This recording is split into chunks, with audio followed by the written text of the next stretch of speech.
Hello and welcome back. Core Vision's in session. That's probably the last time I'm ever going to use one of those things. Unless someone says something funny and I'm quick enough. Don't do it.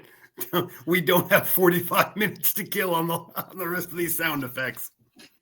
All right. This is our Superlatives episode. Yeah. We're going over our 25-26 NBA season predictions for our Superlatives. We're going to hit the usuals: Coach of the Year, Executive of the Year, Rookie of the Year, Defensive Player of the Year, MVP, First Coach Fired, Finals Matchup, and Finals Winner. And if you want to throw it in there and if you're feeling spicy, you could even throw in your Finals MVP. I didn't prepare one, but it's very easy for me to pick one. So let's kick this off with Coach of the Year. I'm going to start this, and I'm my Coach of the Year.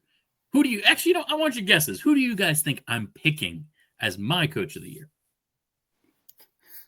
What kind of a garbage question is that without us revealing our Coach of the Year? I'm going to say you're picking Mike Brown because you're a Knick lover, but only because I don't want to reveal mine without you revealing yours. Yours is Mike Brown. Got it. Tommy, who am I picking? Oh, you're picking Jamal Mosley. Hey, he's definitely on my list. You're going to pick Billy Donovan. Is he still coaching? Not according to my First Coach Fired. Spoiler coming up shortly. No, I actually went with who I think is a logical answer because I did give this team a huge boost in wins, and that's Mitch Johnson. See, you're thinking good then, because that's where I was at. I think it makes the most sense. I didn't want to assume the team was not. I didn't want to get the team had not a good record. They are most likely going to at least improve by 20 wins. We all agreed on that, right? There's a chance they hit 50 wins. So to me, especially if they do get in that 45 to 50 win range, I think it's his to lose. This is I think one of my easier decisions. What about you, Mongo? So same idea, but if I'm a voter, I'm going, all right, when the Spurs are healthy, they can get into the 40s. Well, then I have to respect the coach that could stay in the 40s during his injured year. And so based on where we had the Celtics, I think this is Joe Mazzulla's for the taking. He has something like 5 Coach of the Months over the last 3 years. So they recognize that he's a good coach. The voters love him. But it's been hard to give him a Coach of the Year when the team's been as loaded as it is. If he can stay somewhere in the 43 to 48 win range, with, in what is effectively his lost year, you got to respect that. And I'll actually go one step further and say if I was a voter, I'd probably end up voting for whoever of the Pacers or Celtics has the better season in what's effectively the lost year. But I think Mazzulla is going to be able to do it for the Celtics. And so he's my prediction.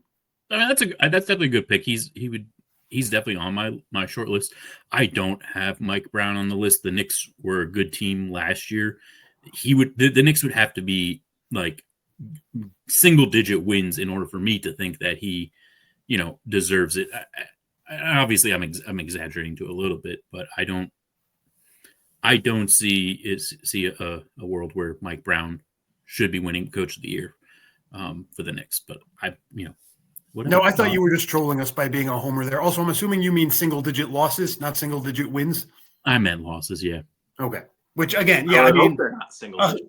A historic season will get anyone in the conversation. But no, we all know the Knicks are supposed to be one of the 2 or 3 top teams in the East. There's not a whole lot you can do, which is why even if you had said Mosley, that would have shocked me. You can't really pick Oklahoma City's coach. You can't really pick Cleveland's just coach. Win it though. Yes, but now the expectation is on, right? I mean, no one expected that from them last year. If that's what this team can theoretically do, I mean, they'd have to go about 84 and -2 to exceed. No. Well, that's my point. That's my point. Is like if you've won recently, the odds of you winning really, really hard. Right? Yeah. Okay. Tommy, who do you also have Mitch Johnson? Yeah, for the same reasons. Again, I was going to line it up with the fact that I had given them 52 wins. It was going to be, but I mean, if you share the same sentiment that they're going to be better, regardless if they get 40 plus wins or 50 plus wins. And especially if they do hit that 45 range, yeah, he should be at a high consideration for coach of the year. Yeah, and I definitely think he will be. Especially coming off of only coaching half a season. I did look at who at the teams today, and it was like, there's not many outside of like a super surprise rookie coach just being spectacular. I couldn't really see anybody. It does make sense. Joe Mazzulla makes sense. Rick Carlisle, he's the Pacers coach. If either of them have like, especially the Pacers, if the Pacers win their division without Tyrese and without Miles Turner, now that he's with the Bucks, I think that he definitely will be in consideration for that, if not just flat out winning it. No offense to Mitch Johnson at that point, it's just a matter of that's just, you're missing your star, and then you also lost your anchor of a center that you've had for what feels like an eternity, and also has been on the trade block for an eternity. But yeah, so I think I think that this is not, this is not a negative statement towards Mitch Johnson. I think that this is just a relatively weak class for potential coach of the year candidates. I know that just sounds weird because there's only 30 teams or whatever, 32, 30. 30 NFL's 30 teams, so you're kind of just you only have so many to pick from. Well, I'll take it one step further real quick, and I know we don't want to spend too much time on any of these, but this summer, this is something I say every year, and it goes towards the whole show here. At the end of the day, these are subjective voters, and the idea of a narrative is always going to play when these voters are voting. And this is such a unique year in the NBA where the middle class seems lower than ever. We have a bizarre number of teams that you could see, especially in the West, you could see getting into at least the conference finals.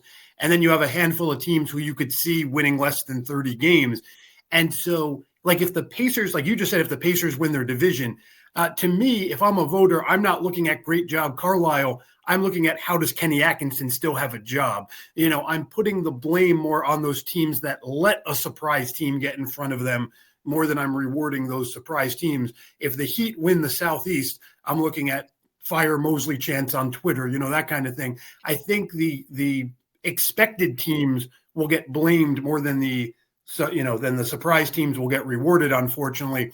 And so you need one of these teams that's kind of in the middle upper class who, I think it needs to almost be someone from that small middle class who would be making a surprise step, but you could still see them doing that. And so again, San Antonio falls into that small group. And so I think that's why that is a good choice. Aside from, like you said, no one else can really make that, I don't really see Toronto making that jump. I don't see, Phoenix making that jump. I don't go down the list. There's a small class of guys who you can believe in that. Yeah. All right, let's move over to Executive of the Year, and this actually ties into what Mongo was just saying. I actually have Brad Stevens. And you're probably like, what? He traded away two very important players, and he lost his starting center in free agency. Yes, and if this Celtics team is successful to some degree, whether around 40 wins, and that's without their star player, the fact that he was able to retool this team with losing what they did, I think that should put him in the conversation for it. I also didn't really, I couldn't really think, there's not many like big signings or big, anything big this offseason other than the Celtics taking apart their team that just won a championship only a season ago. So this to me was like the biggest like change of a team that is still in my mind going to be a competitive team. So even though it was a negatively impactful in a way, he's navigating it the best he can. Yeah, it's funny there, Corey. I went the other side of that same coin, literally, in that I gave it to the Atlanta Hawks in part because of their action in that same Porzingis trade you're referencing. Now, for those of you who have watched with us for years, thank you for being here. You guys know I don't bother to learn names for this one. I just pick a franchise. So whoever is running the Hawks, good on you, buddy. Is still Landry Shamet or something? It seems like I honestly, if you told me it's still Danny Ferry, I'd believe you. But no, I feel like more and more they have been rewarding a front office that takes a little bit from each of the plates. Good free agency moves, good trades, good drafting, and so the Hawks dancing around the draft the way they did, basically fleecing New Orleans for an extra first rounder. Asa Newell, I love him. He's had a great summer. And then on top of that, I don't think they're done yet because, like we said in our Southeast prediction show, they clearly need an extra big off the bench. I think they're going to make some sort of move that will earn them even a few more points in this category. So I think the Hawks are already going the right way. I think they'll finish with a good trade. And so I have the Hawks, but again, I'm with you, Kilroy. I think this was actually even a shallower pool than the coaching of the year pool. Kilroy, in defense of your pick, by the way, again, knowing that they now kind of look for people who have contributed towards their team in every aspect, Hugo Gonzalez is going to have to be a surprise rookie, I think, to help Brad Stevens' cause. But if he can give them anything as a 7th, 8th man this year, that'll make your prediction go a long way. Before we move over to Tommy, so good thing I have no idea how to pronounce this guy's name. Oh, good. It's what I would say is Onsi, Onsi, Sal, Saleh. Saleh. I would have to guess. Salah, but I would have no idea without doing research. Which again is, and he replaced Landry Fields. Oh, there you go. So this is his first in April of 2025. So this is his first full season. Again, I think from a narrative standpoint, that's an even trendier pick. I mean, the new guy coming in and immediately getting a Hawks team that was seemingly in a rut, in the wake of acquiring Murray in the first place, DeJounte Murray. That's a big deal. If I'm an avid follower of the league, or if I'm another front office, the Hawks have got my attention with this guy. You, Mr. Tommy. This is going to be a very difficult year not to do this, but I'm trying to avoid going too many San Antonio-related picks. However, I do have to go with Brian Wright because the work he's done, even not just in this past offseason, but over the past few seasons to kind of get the Spurs to where they're at now, is something that I feel like should be looked at more. And I think the underrated signing that is going to probably push the needle in that direction is Luke Cornett. Getting Luke Cornett from the Celtics was probably one of the better moves of the offseason that kind of went under the radar. If you've seen him playing alongside Wemby, you know. And they seem to be working very well together. I mean, they've already got their own nickname, French Vanilla. Oh, no. The fandom has made. Oh, no. Oh, my gosh. You guys are something else down there in San Antonio. Wow. How did I not know that one yet? That is fantastic. I think if there's a year where executives of the year if Brian Wright is looked at for it, it's gonna be this year. Yeah, I mean, it could be, yeah. Like, and again, this is not like to be negative towards him or anybody who we have in this potentially winning this award. It is not a great year, right? Like, there was no big splashes in free agency. There was no mythical trade. Like, Kevin Durant was traded, I guess, but did people care? Well, and I mean, no, but more importantly, that's the thing here. So I think the Durant trade is going to be a major storyline and pay major dividends this year. I think the Al Horford signing in Golden State is, extremely sneaky. But if Golden State goes to the Western Conference Finals, if Houston wins 58 games and wins a playoff series, are these things that you 100% can sell me did not have a chance of happening without those offseason moves? And to me, it's no. Golden State could have easily shot their way through a couple of rounds of the playoffs even without Al Horford. That Houston team as constructed was on its way to heading into a consistent 50-win-a-year team. So important signings, big signings, but nothing where I look and go, okay, they've changed the fate of the franchise in the way that I feel the Hawks have. And honestly, Kilroy, to your point, it's a different fate because they're making the most of a bad year, but the Celtics have definitely sort of changed their fate in a way that you wouldn't expect to in a year where, I mean, you look at the Pacers who are basically just folding it up for a year. You can see that argument, but a lot of these other signings that were big happen to, apply to teams that I don't think really do much to change the narrative. Yeah. With that being said, if the Rockets win it all, that might change it. But isn't the award is before that anyway, right? It's voted for before. Well, let's put it this way: if they're 65-17 and the 1 seed, people will applied logic. They are the favorite to win it all. But if they're sitting at like the 4 seed and their first round, matchup looks like it's going to be a shootout against Dallas or something, they could have done that without Kevin Durant. They didn't need him. So I think where they finish will dictate that. But just on paper, Atlanta and Boston and a couple other teams. But to me, Atlanta is the biggest one where their moves look like they most changed the fate of the franchise. Fair enough. On to Rookie of the Year. So I think as long as this player... Yeah, it's Cooper Flag. Next one. Yeah. Let me say what I want to say. I think I think it is narrative driven, right? Like, I think to a point, like, there are other rookies who can be very good. But as long as he's playing and just is having a decent enough year, he's going to win it. This is very similar to LeBron James. Carmelo Anthony probably should have won Rookie of the Year that year. But because LeBron, was the bigger name, and it was going to be him, right? Like, Ace Bailey would have to have a fantastic year. Or who's the guy who went to Utah? Ace Bailey. That was Ace Bailey. Sorry, not Ace Bailey. The guy who's with the 76ers.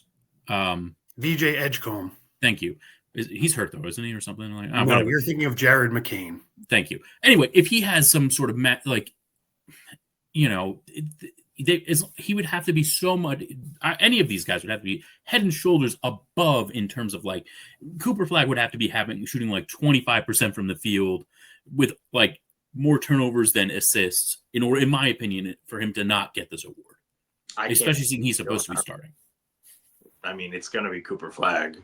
I can't even say Dylan Harper as like a dark horse. It's going to be Cooper Flag. Yeah, cool. I'm going to save you the time also when Wemby's my defensive player of the year pick. Can we get to the good stuff?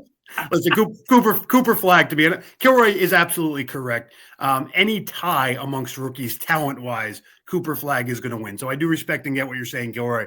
But if everyone shoots par, if everyone does what we expect them to do, Cooper Flag should run away with this thing pretty easily.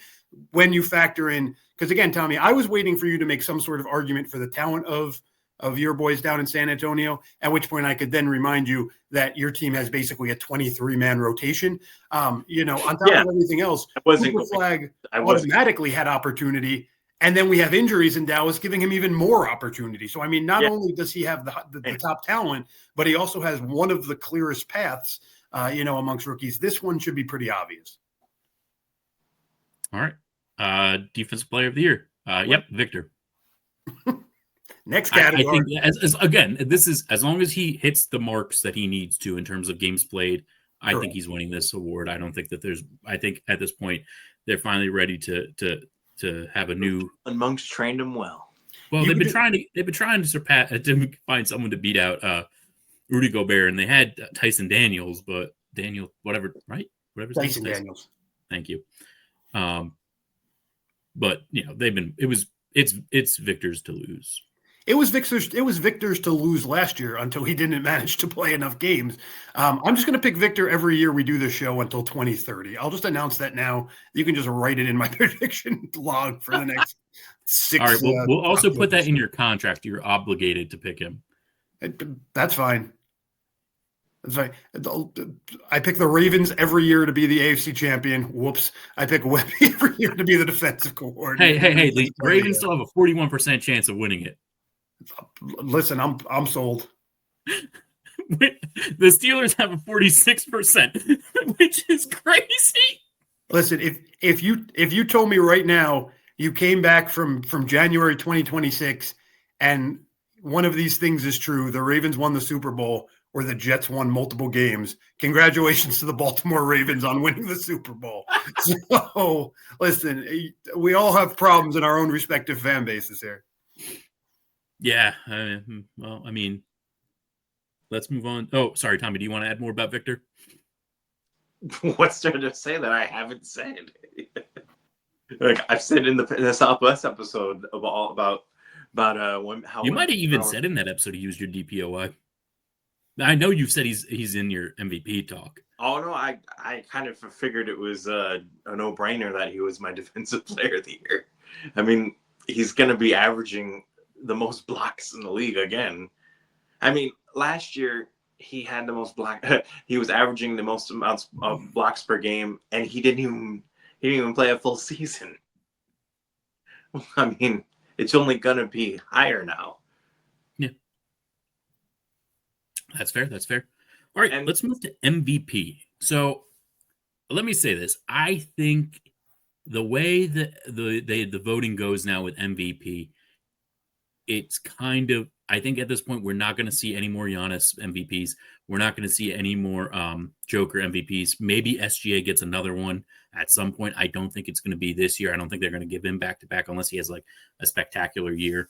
Embiid will not play enough games to ever get another one. So my choice is, and this is going to sound negative because of that, I just said that, but I have Jalen Brunson winning it because I think the Knicks have a very good chance of winning the East, whether they want to or not. And I think that it will put them in a good enough position that someone on the team should be in position to be getting it, whether it's him or Karl Anthony Towns, who both were at points last year in that conversation early on. And I think that the team's going to be good enough that, I'm giving it Brunson.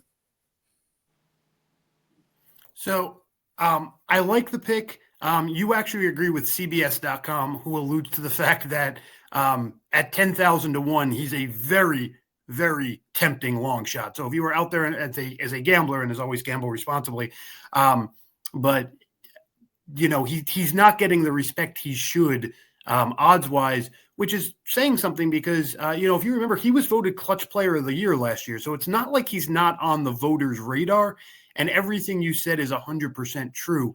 The one thing I disagree with you on when it comes to the idea of voter fatigue, are we going to not see another Joker? Are we going to not see another Giannis? Is I think this is a new situation for Giannis. And I think that's going to reignite voter interest. And it's not like the voter interest is gone. Since he won in 2021, he's finished top 4 in the MVP voting the last 4 years. So it's not like he has been completely forgotten. There've just been others who have had sensational years. And we know when you win an MVP, you really need to be elite the next year to win again. So if you presume SGA is going to fall back a little, well, now Giannis is already in the top 3 to discuss. The thing that has changed from when he was winning to when he wasn't winning, just getting close in the MVP, was that he hasn't been on the all-defensive team now for about 4 years. And he is pretty much the alpha and omega of this team now. Mm-hmm. Miles Turner is going to be a better support defensive mechanism for him than Brook Lopez was, which I think will help his, sort of peripheral stats. And then, again, this team is going to live and die by Giannis. So, and then, like you said, the Knicks should have a pretty easy path to the top 3. Guys, there's a world where Milwaukee is a bad team that still hosts a playoff series. I mean, Milwaukee could end up looking really good at the end of this year. So I think Giannis is going to kind of be renewed, both, I would love for that. Talent-wise. I'm a very big Giannis fan. I also think we have a fun narrative here where if Giannis can win one more, we have Giannis with 3, Joker with 3, and we kind of sort of get that discussion going again of those two compared to each other. So I think there is sort of even a narrative standpoint there. So I'm going to go with Giannis here. I love that pick. By the way, before Tommy, I don't mean to interrupt you with you and yours. I think I said this. At one of our past superlatives that I would always be picking Luka. I can't pick Luka because he's with the Lakers and LeBron just automatically makes it so he cannot get MVP. Yeah, no, that's very fair and a good point out by you. All right, Tommy, who's your pick? I think you guys already know. Owen Victor Wembanyama. I respect it. I don't mind that at all, buddy. Right? I'm making a prediction that he'll get his first quadruple double this year. He'll average a quadruple double? No, his first one. I'm not saying he's going to average that. Holy crap! Hey, I mean, listen, he'd win the MVP. I'll tell you that. Unless it was Russell. And I seriously, this is coming off the back of my high, my high prediction for the Spurs of 52 wins. If he can get that team to that point, I think he should be definitely an MVP consideration. I mean, it makes sense. Like he's in my top 5. I think that as long as he hits the markers. Now, maybe the Spurs are a little bit a little bit careful with him because they prefer him to be healthy for the playoffs. If he gets a little bit of an injury here and there, and that may end up costing him the exact number of games. Unfortunately, is the only thing I can think of that could hinder him from being in legitimate conversation. Not prepared to excluding that about that because he seems to have worked on his conditioning and bulking up in the offseason. Well, I don't, but that's, I mean, I don't mean that he's going to be injury prone. I just mean if he has an injury that they would that they may rather him sit out a couple of extra games compared to just he should be ready, for the next team, have him sit a game or two just so that he's, especially if the team's competitive, right? And even without him, you know what I mean? I'm not saying he's not. He is in my top 5 for MVP. For me, now again, if we were just drawing names out of hats and that's your horse you have to back, I would be fine with all 3 of these. I don't think any of us went rogue. But if I drew Wemby out of the hat and I had reasons to be excited or reason to be concerned, for me with Wemby, it's Devin Vassell looks possibly ready to make that next step. Stephen Castle could be a very trendy pick for most improved player this year. If he gets major backup from some of his other teammates, again, you know my point of view on most valuable player. How much value is that human contributing alone to the team? He may not be able to contribute as much value as a guy like Giannis might be able to if the Spurs all of a sudden look like a better, deeper team than, say, the Bucks have. Or something like that. Yeah. Yeah. That Bucks team is beautiful. Are you ready to go into our favorite first coach fired? I mean, I think Tommy doesn't want to get blamed for this one, but I think Tommy's just fixing his mic. Give me a second. No, you're all good. Corey, you go ahead. Start it off, buddy. Sure. So I'm going to be hedging my bets. I have 2 potential choices here, and I am basing it off of expectations of the team and potentially falling short. I have Doc Rivers as a choice, and I have the person I wrote down first, Jamal Mosley. If the Orlando Magic struggle early in the season, especially after having such a it was a disappointing season last year, right, for the Orlando Magic, that maybe they think that a change, especially with what you saw with the Grizzlies, you saw with Denver last year, where they were not afraid to fire their coach, even though that they had winning records.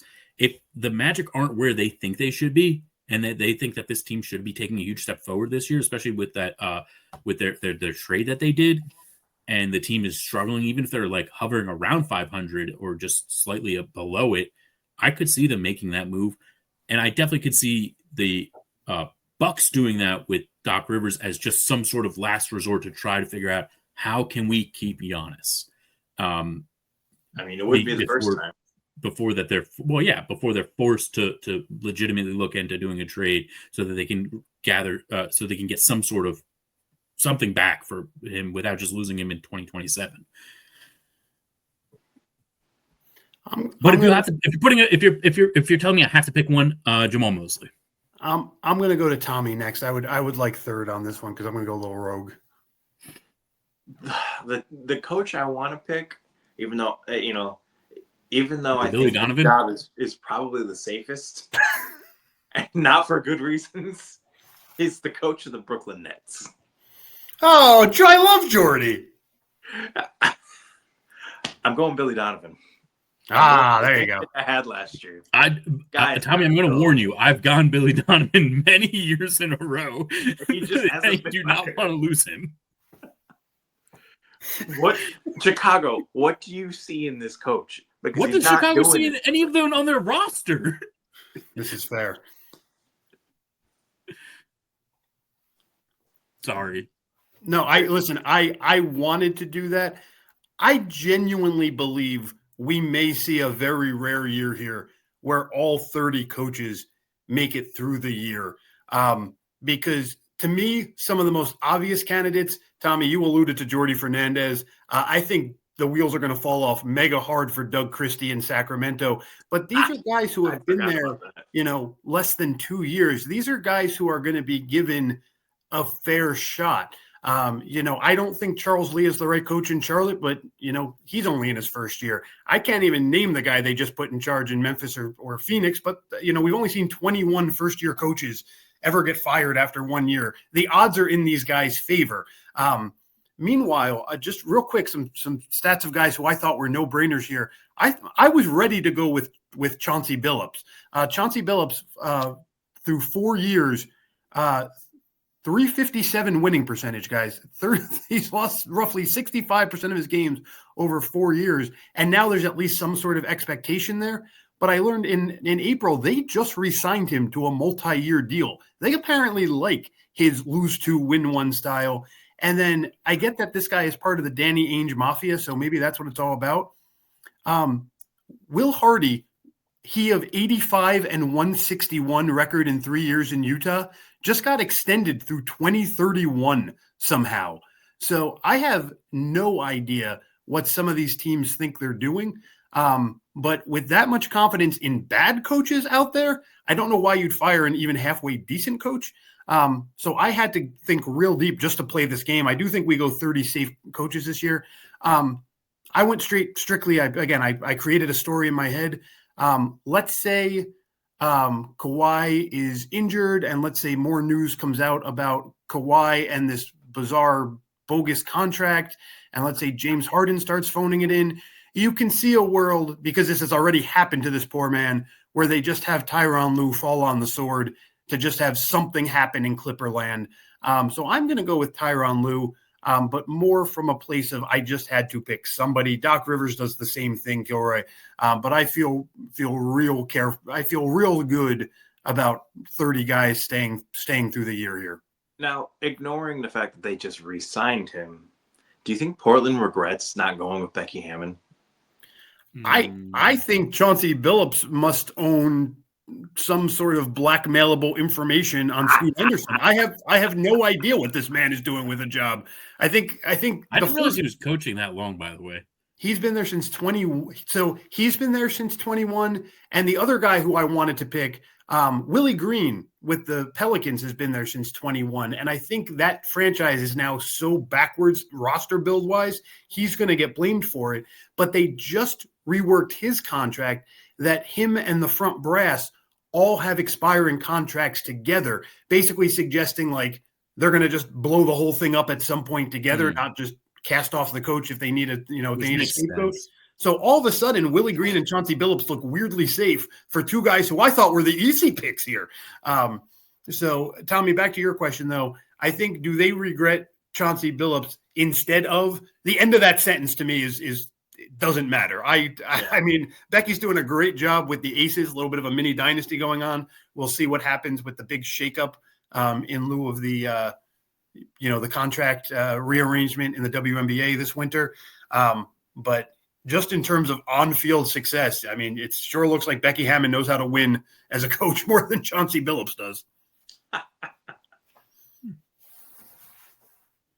Okay. All right. Let's go on to finals matchup. I think I went with these teams last year, and I'm running it back. I got Wolves Knicks. Ooh, okay. I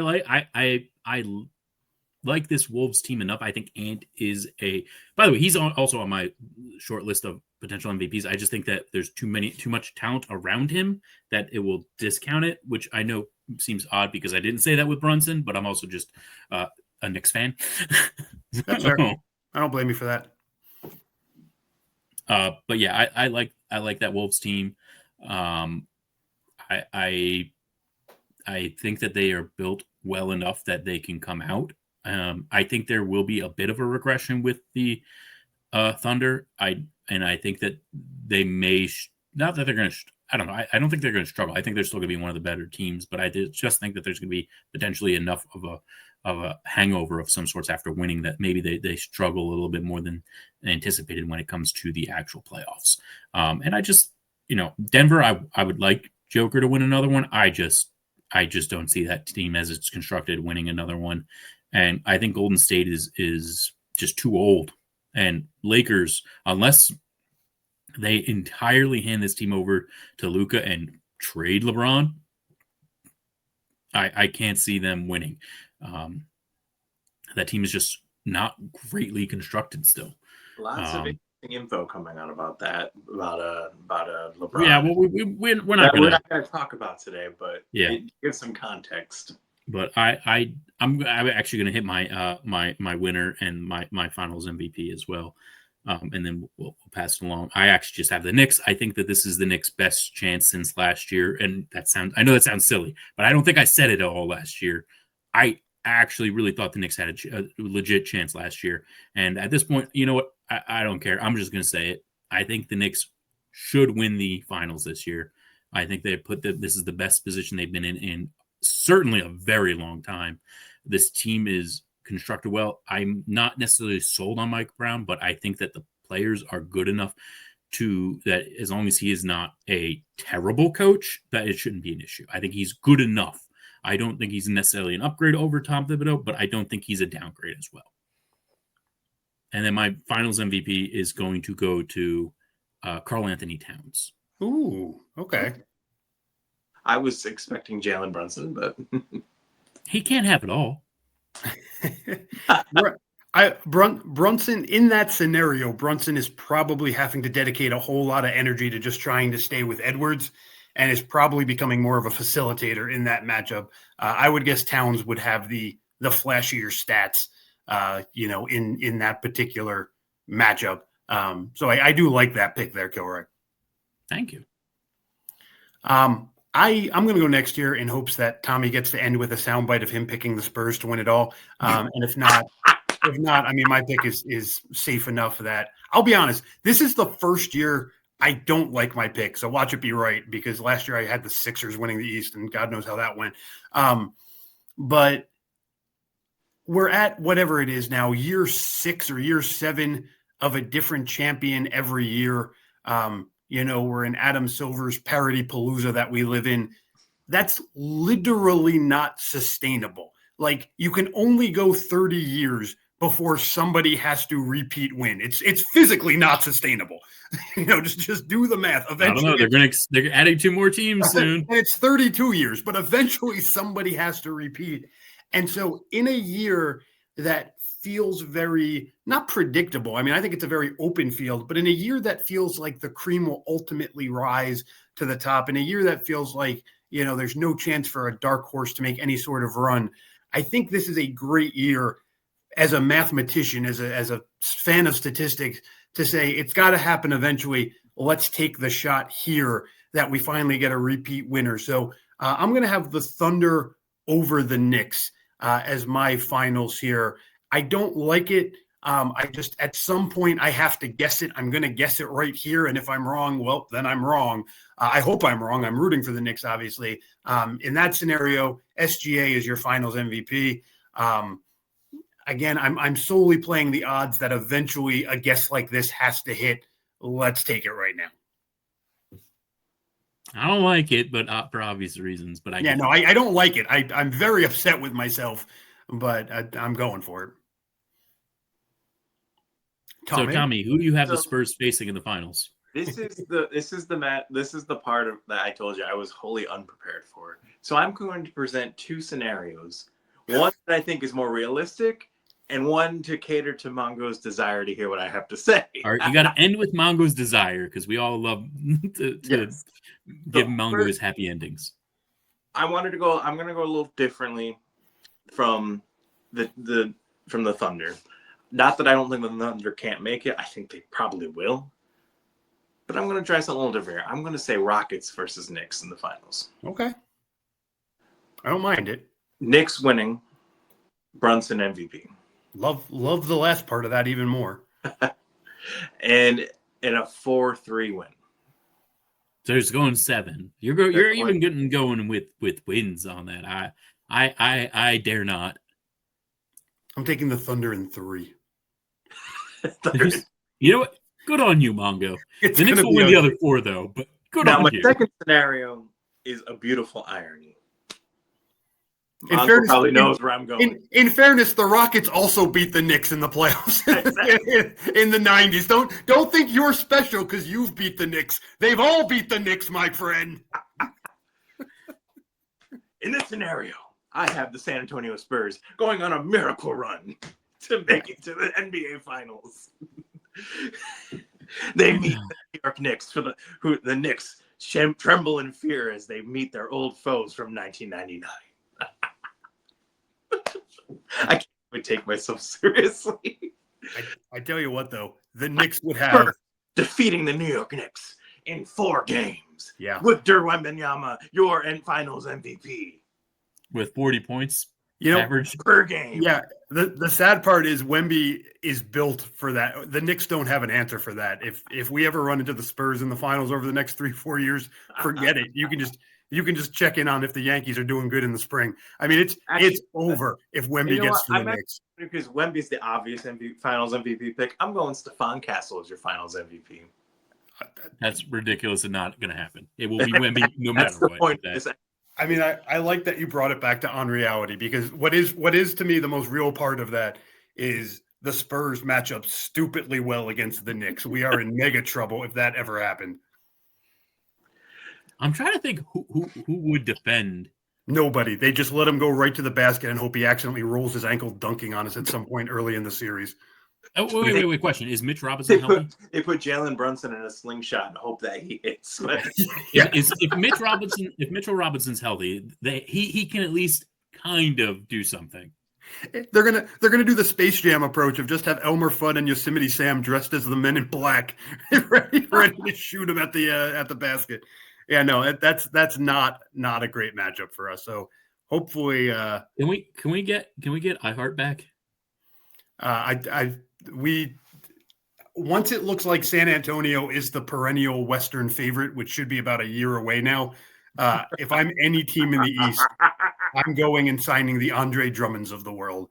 I think we're getting back to a world where every team is going to have a Wemby insurance, just 6 fouls and 4 rebounds off the bench, like they used to do in the Shaq era, right? Every team just had a center that could basically get themselves thrown out of the game. I think Wemby might earn that. If you're looking for a way to revive your career, get Eddie Curry out of retirement for this one. Look, I don't think it's a coincidence that the Rockets went out and got Clint Capella to be like their 13th man. Those are just 6 free fouls on Wemby every time they match up. I do have to say, the Rockets do match up well in terms of like pure size. They do with the Spurs, especially with Kevin Durant being announced as their starting shooting guard. Yeah, which, by the way, real quick for our betting folk out there, and again, bet responsibly. We didn't talk about most improved player, but Amen Thompson almost has an unfair advantage with Fred VanVleet going out for the season. He basically gets a free chance to be a starter on a very good team. So just be on the lookout for that while we're talking about that. But yeah, especially with Kevin Durant shooting from the moon, who knows what's going to happen there? Like I said in the Southwest episode, Texas is going to be a battle. Yeah, for 3 teams. Probably the most competitive we've seen it in years. Which is hard to say because you had the Yao, Dirk Nowitzki, Tim Duncan era like a decade ago. It's back. It's back, baby. Let's go with Yao. But yeah, thank you all so much for joining us. We will see you guys again at the halfway point of the season. Maybe we'll sprinkle something earlier, but probably not. Don't get your hopes up. We're going to do a Doug Christie, we hardly knew ye special 11 games into the season when he gets fired. Ugh. Maybe we'll pop up during the in-season tournament if we care. I'd rather interview Doug Christie. If Giannis gets traded or something like crazy like that happens, we'll make a special episode. But my guess is probably nothing before we do like our all-star /trade deadline predictions. I'm so ready to trash the All-Star weekend. It's my favorite part of the year is my least favorite part of the year. It's gotten so bad. Mac McClung just got signed, by the way. I forget who signed him, but he got signed by the Bulls and cut by the Bulls in like 3 hours. 3 hours, yeah. Oh, did he? Oh, that's a shame. Could have been somewhere. Which also, again, what are you doing, Bulls? Just keep him. What do you have to lose? Got to fill that G League spot, I guess. I don't know, but we'll see him in January for the dunk contest.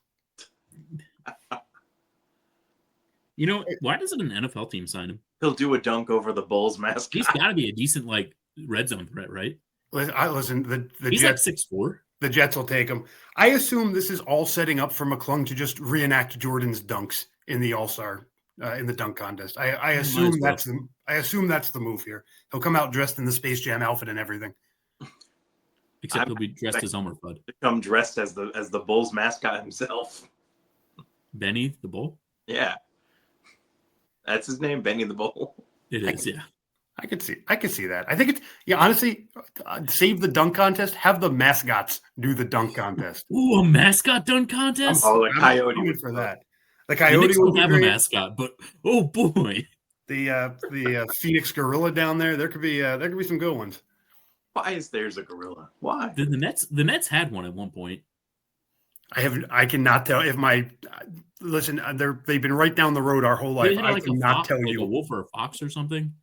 Oh, it is. It's some sort of hunting dog type creature. No, yeah. But I have zero idea. It made no sense because they were the New Jersey Nets at that point. Yeah, I guess they figured their logo couldn't just be a net. I mean, the Mets went with a baseball, so with a sentient baseball, so it is what it is. But can Mr. and Mrs. Met participate? I think there should be 2 brackets. I think there should be the basketball side and the Philadelphia Fanatic and those guys on the other side. And at the end, you'll end up with a matchup that's clearly one-sided. But if I get a choice here, I would like Mr. Met and Mrs. Met to represent the Knicks. Mascots. What was that, Tommy? I'm thinking an actual basketball game with NBA mascots versus other sports mascots. I'm not even mad about that. Listen, if people does the Red Panda count? Does she get to play for the NBA? She's out for the season with a torn ACL or whatever happened when she fell off her unicycle. Yeah, but I thought she should be ready by All-Star break. I have a funny feeling that's going to be a long recovery. No, but get well soon. Our thoughts are with you, Red Panda. We'll sub in the. We've done a great job ending this episode. We'll sub in the Syracuse Orange. Well, reality set in that we're not going to get to see each other every week like we do in the off season, unless Kawhi Leonard admits what shell company he owns or whatever's going on in Los Angeles. He actually owns Shell. Oh, that would actually explain a lot. Anyway, no, thank you all so much. We do appreciate your views. Unfortunately, we are busy people. I have 2 children. Mongo has 1 million children as a teacher, and Tommy has a life. Does what? Has a life. Yeah. But we do appreciate you all so much. So please stick with us. We will be back. Just it might not be as soon as you would hope. Much love, and we'll catch you next time. Love you guys.